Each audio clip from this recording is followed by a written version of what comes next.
Hi guys! Sorry I was absent for a while. I was under the weather and been taking little breaks for a while, and now I am back to make some new videos for this month. Now, as much as I enjoy Marvel and DC, Spawn from Image Comics, Hellboy from Dark Horse, Ninja Turtles from originally Mirage Studios, now owned by IDW, were well-known figures that I know of, who had their own movies. But there is one character who is from a similar shared universe like Marvel and DC, and his name is Bloodshot from Valiant Comics. And 5 years ago, this month, had a movie that could have been setting up a cinematic universe as well. Knowing the title says Bloodshot Movie Review, I'm going to take a quick dive to some of the history of the comic book company known as Valiant Comics, home of Bloodshot, before I discuss my opinion about the movie.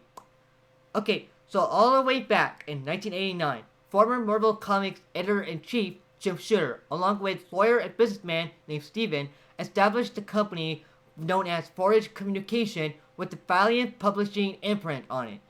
In 1991, Valiant released its first title, Magnus Robot Fighter, along with Solar Man of the Atom and Ra. Many debuts of the other characters later, Bloodshot will officially debut in Eternal Warrior issue 4, 1992, while his full appearance was in Ra issue 0. During after the Unity crossover event, he would have his own comic book series in 1993. In 1994, the company was sold to Acclaim Entertainment, which gave Bloodshot a new reboot comic book series. In 2005, the company would be sold again as part of Valiant Entertainment. In 2012, they started with a whole new reboot with Bloodshot getting another comic book series. But then, years later, they got owned by DMG Entertainment in 2018, and as of right now, they have been licensed partnership with Alien Books in 2023. Now, knowing I'm trying my best to make sure I know a little bit about the company as a whole, how I know about them pretty much involves in the hearing about a Bloodshot movie in the works, or a cinematic universe, post to be built. I remember coming across an article about upcoming cinematic universe I heard of, about this Harbinger Bloodshot crossover announcement, and I never even heard of these characters before.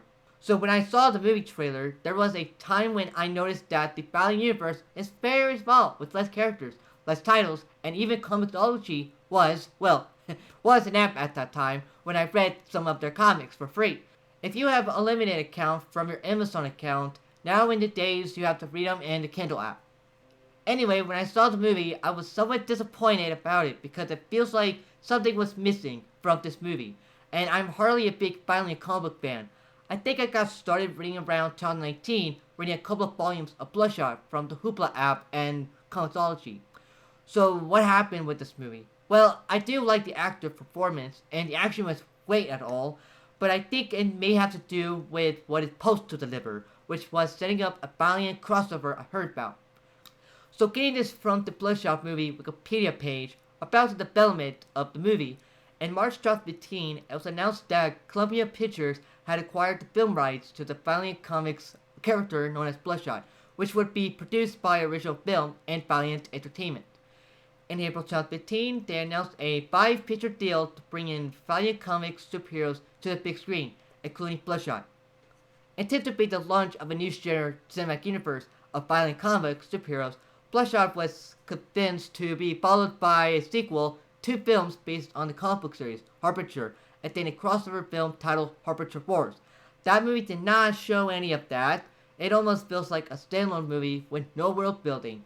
It's like they have just owned their own character and no cast of the characters from the comics, or any other superheroes.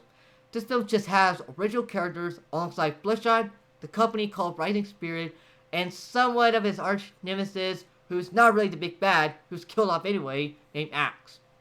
Now, knowing the powers and stuff is there, but the one thing that bothers me about this movie was the last moment scene between Bloodshot and his wife. She remembers him. I know that movies and comics are different universes, and I hardly complain about movies not following the source material, but the wife should not remember him. And also, would Bloodshot understand that Rising lied to him? Even in the comics, everything in Bloodshot's memory was a lie. Bloodshot should have thought about the wife could have been a fake memory as well. And sure, in the comics, he did visit his fake wife, who turns out to be the main love interest for a while. But still, just that one moment that can make everyone gasp about the twist, where what if the wife did not remember Bloodshot, and everything was in fact a lie, and that could have saved the movie, but no. The movie happens to be in a bad timing during COVID and grossed about 37.3 million at the box office, and the fate of any sequel or any upcoming movies was never heard again. Although the Harbinger movie did in fact end up being distributed by Paramount Pictures, and that's all I know so far.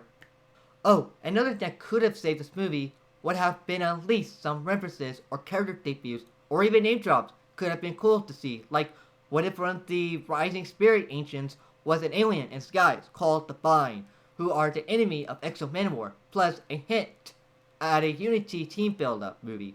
Or maybe Toyar Harda talking to Rising Spirit that could have set up the Harbinger crossover. Now, it could be that perhaps it was a misheard type of thing, where I was thinking the movie was a shared universe, and the trailer did misdirect people into thinking it was based on the Bloodshot novel, even though it did spoil some stuff in the movie. And maybe that's why I felt disappointed. But if you're into the world of Valiant Universe, is there one thing I need to warn you about that could also have been in the Bloodshot as well, and that the comics are very graphic with violence, and you don't really see that much in Marvel DC Comics.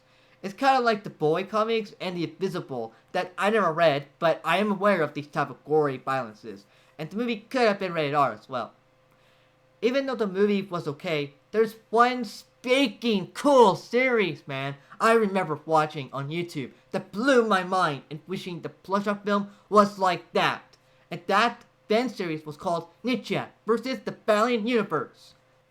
Oh my gosh. This show now turned into a single film on Valiant Comics' YouTube page on March 26, 2020 as a promotion for Bloodshot was the Valiant Universe I was expected to see in future films with Vin Diesel.